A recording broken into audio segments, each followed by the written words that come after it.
Hi, all of you. A very good morning to you all. Now, this particular session is based on a doubt asked by one of the student, where the student asked, like, in some places they see the configuration factor for class 4 restoration is 0.5, and in some places you see that it is 0.25. Why is that so? Now, it depends upon the cavity configuration, okay, or cavity shape, anatomy.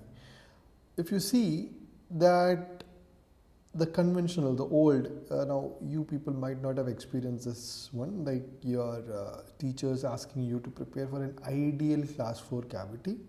Okay, no, now this particular is not even ideal.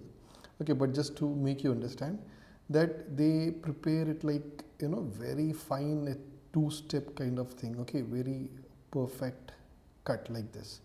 Now, if you see currently what they do, currently you have got, more than caries, you have got fractures, or even if it's a caries, they just make it as a single cut kind of thing like this. Okay, and build on top of it using composites. Now, composites have modified to such an extent that it can bond anyhow you want. Okay, so even just a cut, just bevel it, and you don't need any retention form for composites, the current composites. But previously you needed that box kind of preparation, okay, where there was a step kind of thing. Okay, now, so for both of which the configuration factors varied. Okay, let's see. So if you have this kind of a cavity, you have got a step, isn't it, like this. This is a cavity, and you know that the configuration factor, I'm not going to details of that, we have lectures already given to you all, but then this particular confusion has arisen. So the configuration factor is basically defined by the number of bonded surface divided by unbonded surface and all, and we have even explained what is the significance of that, everything. So, but just for this particular doubt, I'm discussing this question. Okay. So now here you have got bonded surface, that is the composite bonds, okay, onto two surface, these two surfaces, or these two surfaces, and unbounded or unbonded, this one, like the external surface. Okay, once you finish the restoration of the teeth, you get 4. How 4? 1 this, 2, that is the incisal edge, so 1 this one.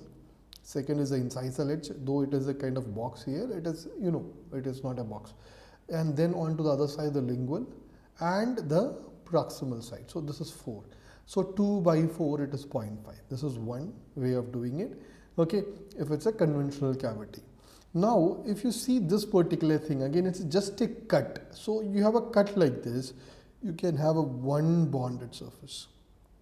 Okay, instead of the step, you've got a one bonded surface. Now, if you see the unbonded, you will see 1, 2, same thing, 2, 3, 4.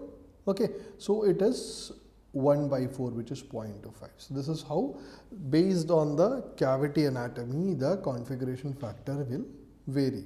Okay,